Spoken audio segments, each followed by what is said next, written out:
잠언서 15장 1절로부터 7절 말씀까지 교독하겠습니다. 유순한 대답은 분노를 쉬게 하여도 과격한 말은 노를 격동하느니라. 지혜있는 자의 혀는 지식을 성의를 붉고 미련한 자의 입은 미련한 것을 쏟느니라. 여호와의 눈은 어디서든지 악인과 선인을 감찰하시느니라. 온순한 자는 곧 생명나게 있사 빼앗은 자는 마음을 상하게 하느니라. 아비의 훈계를 없이 여기는 자는 미련한 자요 경계를 받는 자는 슬기를 얻을 자니라. 그의 집에도 많은 보물이 있어도 악인의 소득은 고통이 되느니라. 지혜로운 자의 입술은 지식을 전파하여도 미련한 자의 마음은 정함이 없느니라. 아멘. 유순한 대답, 과격한 말, 온순한 혀, 패역한 혀. 우리가 인생을 살아가면서 참 많은 말을 하게 됩니다. 우리의 관계는 거의 말을 통해서 진행되어진다고 해도 과언이 아닐 정도로 우리는 많은 말을 하면서 삶을 살아갑니다. 그 말을 통해서 우리의 관계가 형성되어지게 되는데, 거듭 말씀드리지만 젊은 날의 관계는 그렇게 어렵지 않았던 것들 같아요. 그런데 나이가 들어갈수록 관계를 맺는다라고 하는 것, 관계를 더욱더 깊이 한다라고 하는 것이 얼마나 쉽지 않은 것인가 하는 것을 시간이 지나갈수록 더욱 경험하게 되어집니다. 인간관계라고 하는 것이 얼마나 쉽지 않은 것인가 하는 것을 중국의 상현이었던 노자는 도덕경에서 이런 얘기를 했어요. 인간관계는 작은 생선을 찌는 것과 같다. 인간관계는 작은 생선을 찌는 것과 같다. 무슨 얘기일까요?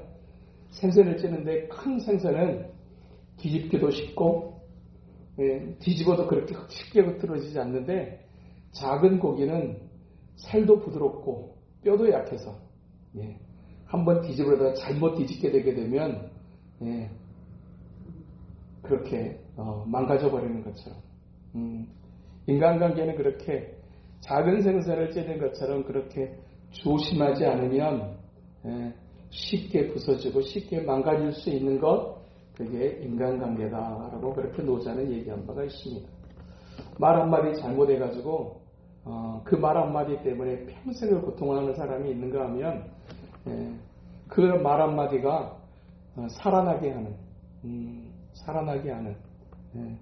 그런 아주 중요한 시작점이 되게 할 수도 있습니다. 얼마 전에 인터넷에 보니까 인도의 한 여자가 결혼 혼인신고를 하고 나와가지고 5분 만에 이혼신고를 했답니다.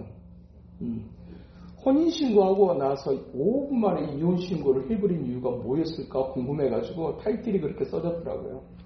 혼인신고한 지 5분 만에 이혼한 여자. 그렇게 해가지고 도대체 무슨 문제 때문에, 그래가지고 이렇게 그 아내를 들여다봤더니, 남자와 여자가, 함께 이제 혼인신고를 하러 가가지고 혼인신고를 딱 했답니다. 그렇게 나오다가, 여자가 이제 나와서 가다가 돌뿌리에 걸려가지고 넘어졌대요.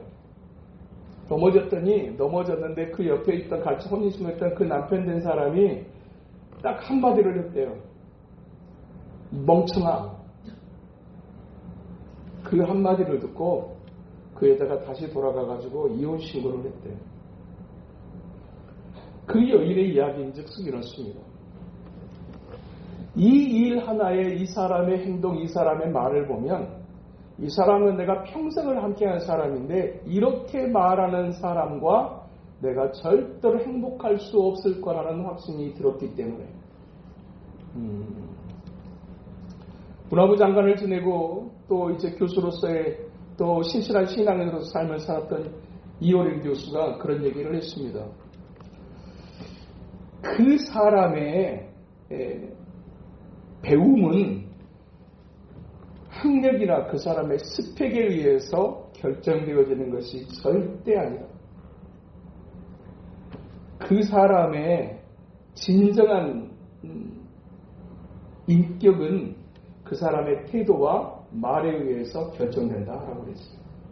아무리 대단한 지식을 가지고 있고 높은 학력을 가졌다고 할지라도 그 사람의 말이나 그 사람의 태도가 저급하다면 그 사람은 저급한 사람이다라고 그랬어요. 얼마나 많이 배웠느냐, 얼마나 대단한 어떤 그런 스펙을 가지고 있느냐, 그게 그 사람의 됨됨이를 결정짓는 게 절대 아니라는 이야기입니다. 그 사람의 태도를 보면 그 사람의 태도가 어떠하느냐에 따라서 그 사람의 고급진 사람이 될 수도 있고, 아무리 대단한 스펙을 가졌다고 할지라도 그 사람의 태도나 그 사람의 말이 인격적이지 못하다면 그 사람은 그냥 저급한 사람입니다라는 얘기입니다. 말이라고 하는 것이 얼마나 중요한지를 오늘 본문은 우리에게 가르쳐 주고 있습니다. 성경에서도 계속해서 죽고 사는 것이 혀의 권세에 달렸다라는 말을 이제 잠언서 18장 21절에 하고 있고, 잠언서 12장 18절에 보면 또 이런 말씀을 했어요. 칼로 찌름같이 함부로 말하는 자가 있거니와. 함부로 말하는 것은 어떤 것이냐? 칼로 찌르는 것과 같다고 성경은 그렇게 비유하고 있어요. 말로 그렇게 사람을 찔러댈 수 있다는 거죠. 그렇게 말 한마디라고 하는 것이 사람에게 미치는 영향이 얼마나 큰 것인가. 사실 우리가 인간관계를 맺어가는 데 있어서 가장 중요한 도구가 있다는 것은 그것은 언어입니다. 그런데 언어라고 얘기하게 될 때 우리의 언어는 단순하게 말을 언어라고 얘기하지 않습니다. 우리는 언어라고 하는 것은 단순하게 말만이 아니라 소통하는 도구로서 쓰여지는 그것은 단순한 말만이 아니라 그 사람의 눈빛, 그 사람의 태도, 그 사람의 제스처, 그것이 언어가 되고, 그 사람의 친절도 그 사람의 언어가 되고, 그 사람이 주는 선물도 그 사람의 언어가 됩니다. 그 오고 가는 그 표정 하나, 행동 하나, 그리고 작은 배려 하나, 그것이 그 사람과 그 사람의 수준을 얘기하고 그 사람의 상태를 말하고, 그리고 그 사람이 만나는 사람과의 관계를 형성하는 데 있어서 아주 중요한 도구가 되어진다라는 얘기입니다. 그 소통의 도구가 여러 가지가 있지만 그 소통의 도구 가운데 가장 중요한 한 가지가 있다면 그것은 말입니다. 말을 정말로 잘하는 사람이 되어야 되는데,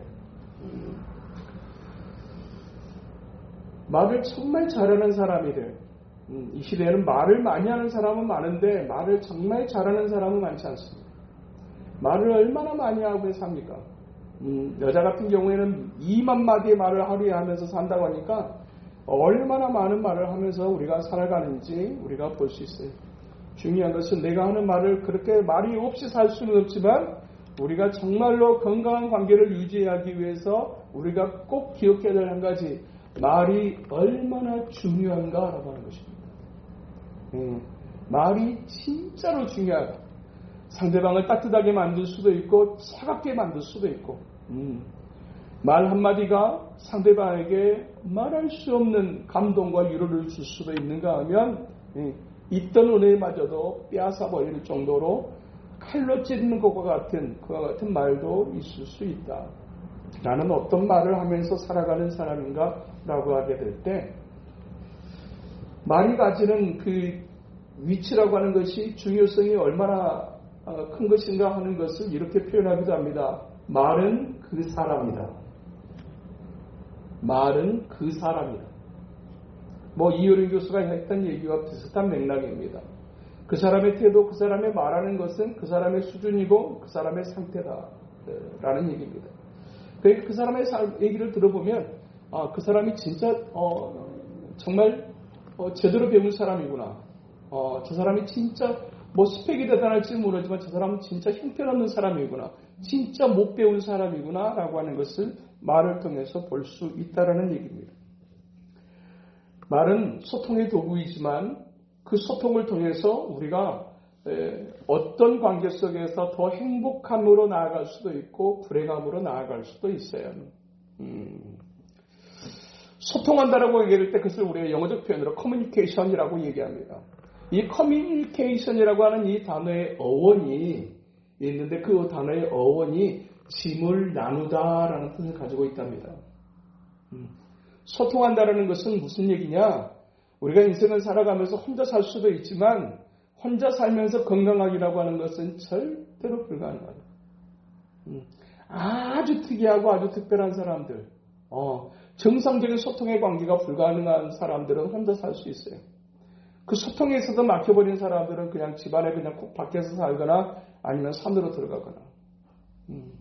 그렇지만 일반적인 삶을 살아가는 사람들에 있어서 이 소통의 도구인 말은 굉장히 중요한데, 이게 중요한 이유가 뭐냐?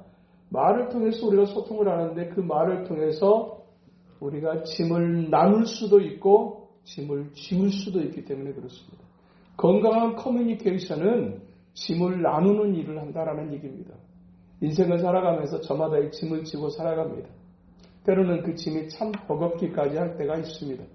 그런데 이 인생의 무거운 짐을 조금 나누는 중요한 방편이 뭐냐? 그게 말이라는 거예요. 그게 대화라는 얘기입니다. 말을 하다 보면 힘들었어도 힘든 얘기 그냥 막 하고 쏟아놓다 보게 되면 우리의 짐이 가벼워지는 것을 느낄 수가 있어요. 우리의 짐이. 우리가 성도 안에서 성도 간의 신앙 안에서 영적인 교제를 나누는 것도 역시 굉장히 중요한 일. 거듭거듭 강조하지만 사도신경 안에다가 성도가 서로 교통하는 것과 이것을 기록하는 일은 굉장히 중요한 의미를 담고 있다고 저는 생각합니다. 신앙생활은 그냥 하나님과 나와의 관계인 것 같지만 사실은 신앙이 생활이 되어지기 위해서 우리에게 반드시 필요한 한 가지가 있다면 그것은 성도가 서로 교통하는 것입니다. 그런데 이 교통이 정말로 서로의 짐을 나누는 교통이 되고 영적인 부담을 나누는 교통이 되어지게 된다고 하면 그것은 서로에게 굉장히 중요한 윈윈의 결과를 낳을 수 있지만, 대화를 하면서 그 대화로 인해서 상처를 입고 대화로 인해서 짐을 나누는 것이 아니라 짐을 더 지게 된다고 하면 그 관계는 건강할 수가 없고 그 관계는 빨리 끊는 것이 맞습니다. 대화의 궁극적인 목적이 뭐냐? 그것은 기억하셔야 됩니다. 좋은 관계를 위해서. 내 의견을 관철시키기 위해서 대화가 필요한 것이 아니고 궁극적인 목적은 좋은 관계예요. 그러니까 내가 오늘 좋은 대화를 했는가 안 했는가라고 하는 것은 그 대화가 끝나고 난 다음에 우리의 마음의 온도를 살펴보면 돼요. 내 가슴이 따뜻한가? 내 가슴이 부드러워졌는가? 좋은 대화는 그렇게 우리의 진생의 짐을 나누게 할 수 있습니다. 그리고 대화를 하다 보면 또 얻게 되는 유익이 있다면 그것은 상대방에 대한 이해도를 높일 수 있고, 그리고 대화를 통해서 내가 풀지 못했던 인생의 문제가 풀리는 것을 경험할 수도 있고, 또 대화를 통해서 내가 객관적인 시각을 가질 수도 있어요. 그리고 또 신앙 안에서 대화를 하다 보면 영적 이해를, 영적 분별력을 높이게 할 수 있어요.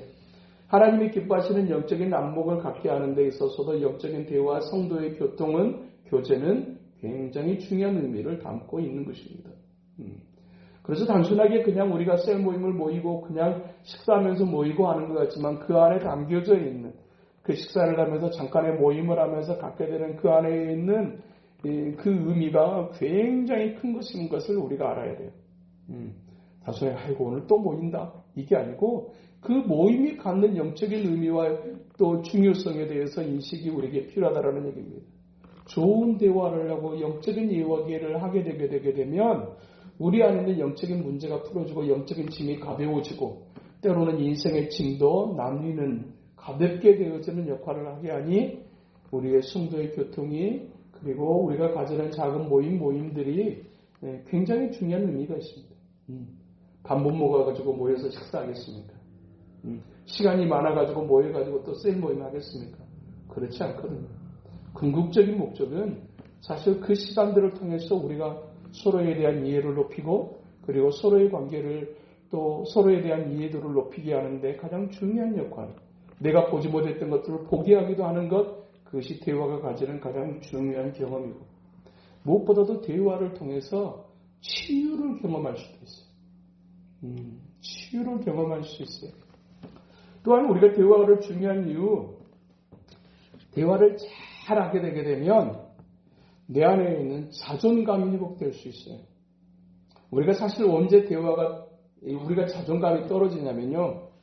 누군가가 내 말에 귀를 기울여 주지 않기 때문에. 무슨 말을 해도 말에 집중을 안 해줘. 남편한테 얘기하는데 나 몰라 이런 거래요. 애들한테 얘기하는데 몰라 엄마 그냥 이렇게 하고 지나가 버려요. 이럴 때 느끼는 고통이 뭐냐면 자존감이 떨어진다. 사실은 대화를 통해서 대화를 잘하는 일이 중요한 이유는 대화를 하면서 우리 안에 있는 자존감이 높아질 수 있어요. 그리고 대화를 통해서 자신의 가치를 또한 확인하게 돼요. 좋은 대화가 이루어지게 되면 내 가치가 높아져 가는 것을 느껴요. 그리고 내 안에 무너졌던 자존감이 회복되어지는 것을 느껴요.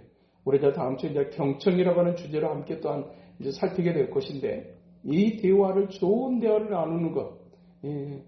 그래서 정말 내 어떤 입장만 증거하기 위해서. 그래서 이제 이효림 교수가 그런 얘기 했어요. 저급한 사람들이 가지는 4가지 특징이 있더라. 저급한 사람들. 그 사람이 무슨 대학을 나왔고 어떤 자리에 있고 이건 하나도 중요하지 않다. 그렇게 높은 자리에 그렇게 많이 배웠지만 저급한 사람이 분명하게 그 안에 있고, 훨씬 배움이 작고 이제 그렇게 여러 가지 모양의 어려운 삶을 살아가지만 진짜 고급한 인생이 있더라. 근데 그 저급한 사람에게 나타나는 4가지 특징 가운데 가장 첫 번째 특징이 뭐냐면 자기 말만 하는 사람. 이게 저급한 사람의 첫 번째 특징이라고 그랬어요. 뭔가 서로 소통하고 서로 이렇게 오고 갈 수 있는 커뮤니케이션이 이루어지는 삶을 살아가는 것, 이것이 고급진 인생의 한 중요한 부분이라는 사실을 오늘 우리에게 말씀해 주고 있어요. 잘 들어주는, 누가 내 말을 잘 들어주기만 해도, 좋은 대화가 이루어지기만 해도 우리 안에 있는 상처가 치유될 수 있다. 의사면서 신학자이기 됐던 폴 트루니라고 하시는 분이 만들어낸 한 단어가 있는데, 그것이 인격 치유라고 하는 단어를 그 폴 트루니라고 하는 의사가 제일 처음 얘기를 했대요. 이 폴 트루니라고 하는 사람이 이 인격 치유라고 하는 이 단어를, 이 표현을 사용했던 이유가 뭐냐면, 자기가 살았던 인생 속에서 가장 고통스럽고 어둡고 아무에게도 다가갈 수 없었던 그런 인생의 고난을 겪었지만, 그래서 나는 아무것도 할 수 없을 것 같았고, 나는 그냥 이대로 살다가 죽을 수밖에 없을 것 같다고 생각했던 사람, 그 사람이 자기 자신 폴 트루니예요. 왜 그랬냐면, 그도 그럴 것이, 폴 트루니에가 태어났는데 아버지가 몇 살이었냐면 70살이었답니다. 대단하지 않아요? 근데 그 아버지가 목사님이셨대요. 목사님이 70살의 아들을 낳았으니 그 아들 녀석이 폴 트루니에요. 그런데 그 70살의 아들을 낳고 난 다음에 자기가 태어난 지 2달이 지났었을 때 그의 아버지가 돌아가세요. 그렇게 하고 그 어머니가 이제 그 아들을 70세에 가지게 됐던, 아버지가 남편이 70세 됐던 그때 태어난 그 아들을 함께 살아가는데, 그 아이 폴 트루니가 6살 때 그 어머니도 돌아가세요. 그러니까 아버지가 누군지도 모르고, 사실은 어머니의 기억도 6살에 어머니가 돌아가셨으니까 좋은 기억을 가질 수가 없어. 6살에 그러니까 고아가 돼버린 거예요. 얼마나 힘겨운 시간을 보내겠어요. 6살짜리에게 아버지도 없고, 어머니도 없고. 그러다 보니까 이 트루니에는 늘 자신감 없이 그냥 늘 그늘진 삶을 살아갈 수밖에 없었대요. 자신의 인생에 대해서 전혀 긍정적일 수가 없었고, 그냥 힘없이 그는 늘 다니던 사람. 그 어린 시절의 그 모습이 어떤 모습이냐면, 쟤는 늘 땅만 보고 다니는 애. 고개를 들지 않는 애. 땅만 바라보고 다녀요. 그렇게 인생이 어둡고 근생에 그렇게 그늘진 삶을 살았던, 그랬던 그가 인생의 대전환을 겪게 되어지는데, 그의 나이 16살 때 학교에서 새로운 반에 선생님을 만나게 되는데, 그 선생님이 늘 땅만 쳐다보고 다니는 이 폴 트루니와 그의 이제 생활 기록부를 보니까 그럴 수밖에 없는 어떤 그런 환경을 알게 돼요. 그래가지고 이 선생님이 어느 날 이 폴 트루니에를 자기 집으로 초대를 하더라고요. 그래가지고 그냥 딱 집으로 이제 너 우리 집에 한번 와라. 그래가지고 밥 한번 먹자. 그래가지고 와서 16살 된 그 트루니에를 데리고 와가지고 밥을 먹고 차를 한잔 마시면서 선생님이 그 트루니에에게 그렇게 얘기했답니다. 네가 오늘 우리 집에 와서 지금 나랑 이렇게 마주하고 있는데 이 시간에는 그리고 이렇게 따로 너와 내가 만날 때는 선생님과 제자로 만나지 말자. 너도 남자 나도 남자로 그냥 남자 대 남자로 그냥 우리 그냥 아무 말이나 다 그냥 하고 싶은 말을 하면서 그냥 그런 시간을 한번 보냈으면 좋겠다. 일주일에 한 번씩 우리 만나자 그랬답니다. 늘 자신감 없고 늘 그늘졌던 그 폴 트루니에를 불러줬던 그 선생님. 그리고 일주일에 한 번씩 선생님과 제자로서의 어떤 그런 가르치고 배우는 그런 어떤 위치가 아니라 그냥 남자 대 남자로 그냥 제가 하고 싶은 얘기. 나도 또 너에게 또 하고 싶은 얘기. 그냥 그렇게 나누는 시간들을 그렇게 갖기 시작하면서 그가 인생의 동기부여가 일어나기 시작하고 그 어두웠던 인생의 그늘이 거쳐지기 시작했다. 그러면서 그가 나중에 이제 공부를 잘해서 의사가 되고 그래서 이제 치료하는 일을 하면서 그가 만들어냈다.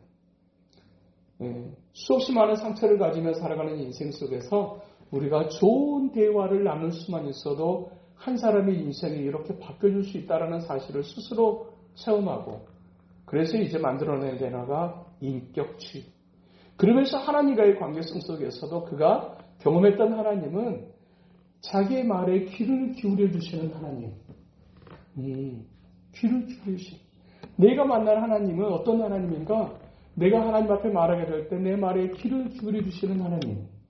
그래가지고 그가 책을 한 권을 썼어요. 그 책의 제목이 뭔지 아십니까? 귀를 핥으시는 하나님. 귀를 핥으시는 하나님. 내가 만난 하나님은 내 말에 얼마나 귀를 기울이시든지 그리고 내 귀에다 대고 속삭이시고 나를 핥아주시는 하나님. 그 선생님과의 대화를 통해서 그 하나님과의 대화를 통해서 자신이 그 어린 시절에 가졌던 그 많은 상처를 치유받을 수 있었다라고 고백되어지는 그런 인생의 간증이 있습니다. 우리가 공동체 안에서 서로 만난다고 할 때 사실 우리는 성격도 다르고 기질도 다르고 삶의 환경이나 배경도 전부 다 다른 채로 각자의 삶을 각자의 삶의 터전에서 살았던 사람들이었습니다. 전혀 다른 환경과 상황 속에서 살았던 사람이 하나가 된다고 하는 것이 얼마나 쉽지 않는지, 스스로 많이 가지고 있는 생각들을 하나로 이룬다고 하는 것이 얼마나 간단하지 않는지, 진짜로 딱 한 번 예수 그리스도 안에서 하나님이 기뻐하시는, 하나님이 원하시는 거기다가 초점을 맞추지 않는다고 하면 절대로 우리는 하나가 되기가 어려운 사람들입니다. 그러면서 그리스도 안에서 이제 영적인 이제 형제를 자매로서 우리가 만나서 이제 이 대화하고 관계를 맺으며 살아간다라고 하는 것, 이것은 사실은 진짜 신앙 아니니까 가능한 만남이라고 할 수 있어요. 몇 달만 차이 나도 세대 차이를 느낀다고 얘기하고, 심지어는 똑같은 찬양도 불러도 오늘 밤에 찬양을 이제 하려다가 반주를 이제 갑자기 이제 은비한테 시키게 됐는데, 사실 설교 후에 이제 찬양을 하려고 했던 것이 주의 자녀로 산다는 것을 함께 찬양하고 이렇게 콘티를 짰거든요. 근데 다른 건 막 치는데 그건 못 치겠대요. 그러면서 하는 얘기가 뭐냐면 요즘 찬양은 너무 어려워요. 지가 도대체 몇 살이라고 내 앞에서 부르고 있는 나도 있는데 가끔씩 그런 생각합니다. 언제나 주님께서 나를 좀 놓아주시려나. 그런 어떤 이제 여러 가지 모양의 차이가 있을 수밖에 없는 우리가 함께 모여서 대화를 하고 또 그러면서 이렇게 신앙의 생활을 할 수 있다라고 하는 것이 얼마나 특별한 일인가. 그러면서 또 특별하게 대화라고 하는 주제를 놓고 생각하게 될 때 우리의 대화를 통해서 정말 늘 힘이 되는 대화가 되고 늘 위로가 되고 격려가 되고 그렇게 좋은 그런 깊은 관계 속에서 들어가는 우리가 되어지기를 소망하는 것입니다. 말을 잘하는 사람이 될 수 있습니다. 대화를 잘하는 사람, 여기는 약간의 스킬이 필요해요. 첫 번째로 우리가 대화를 잘하는 사람이 되어지기 위해서 대화하는 궁극적 목적을 우리가 이해할 수 있어요. 대화의 궁극적 목적은 무엇이다? 좋은 관계. 얘기를 했는데 관계가 나빠져 버렸다. 그것은 절대로 좋은 대화가 될 수 없어요. 좋은 대화를 하지 못하는 사람의 특징이 뭐냐? 자기 말만 하는 사람. 나는 뭐 그런 거 모르겠고 이렇게 가버리게 되게 되면 절대로 좋은 관계, 조화가 될 수 없고 좋은 관계를 이룰 수가 없어요. 이건 이렇습니다 라고 얘기할 때 나는 그건 모르겠고요. 그냥 자기 말만 하는 사람. 이게 가장 좋은 관계를 형성하기 어려운 저급한 관계가 될 수밖에 없는 모습입니다. 대화를 잘하기 위해서 우리에게 필요한 중요한 또 스킬 하나가 있다면 말은 말로 하는 게 아니라 가슴으로 하는 것이다. 말은 그 사람 안에 있는 것을 드러내는 것입니다. 대화를 하는 데서 가장 중요한 태도 그것은 진실함입니다. 진실. 상대방이 말하는 것을 보면 이 사람이 진짜 진심으로 말하는가 그냥 대충 말하는가 하는 것을 우리는 느껴요. 진심을 담아서 말할 수 있는 사람이 좋은 관계를 형성할 수 있어요. 우리가 대화를 하면서 상처를 입는 경우가 언제입니까? 대충 들어요. 진심이 담겨져 있지 않아요. 그때 우리는 상처를 입어요. 그런데 똑같은 대화를 하지만 진심을 담아서 하는 얘기를 들으면 우리가 거기서 힘을 얻고 우리가 거기서 자존감을 회복하고 그리고 새로운 더 깊은 관계 속으로 들어갈 수 있게 만들어요. 그래서 대화는 뭘로 하는 것이다? 대화는 가슴으로 하는 것.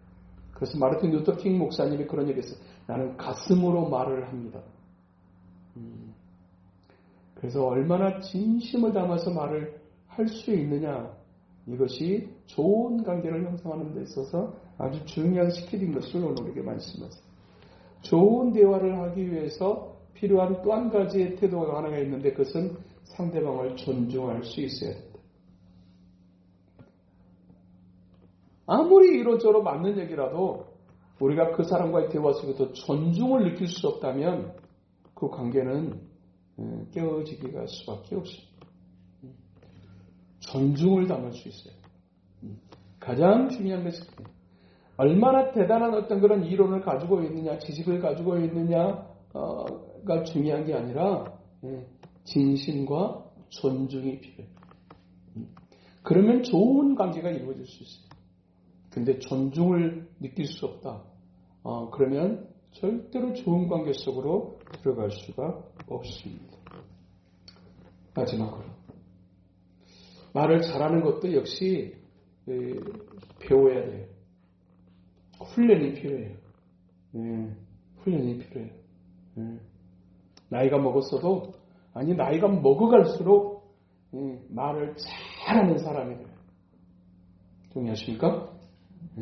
어른이 돼가지고 말을 안 못해. 말이 거칠어. 어떻게 말을 저렇게 해? 저도 이제 딸만 셋이다 보니까 타박을 타요. 오늘 또 소리 한 소리 들었어요. 아빠, 그럴 때는 이렇게 말해야지. 어떨 때는 짜증이 나. 꼭 만날 때 꼭 한 번씩 지적을 꼭 받거든. 그래서 딸이니까 나한테 그렇게 얘기해 주지. 누가 그렇게 얘기해 주겠어요. 잘 들으려고 해요. 아내가 실수했어. 그 남자의 성향이라든지 그 여자의 성향이라고 해요. 확실히 좀 다른 점이 있어요.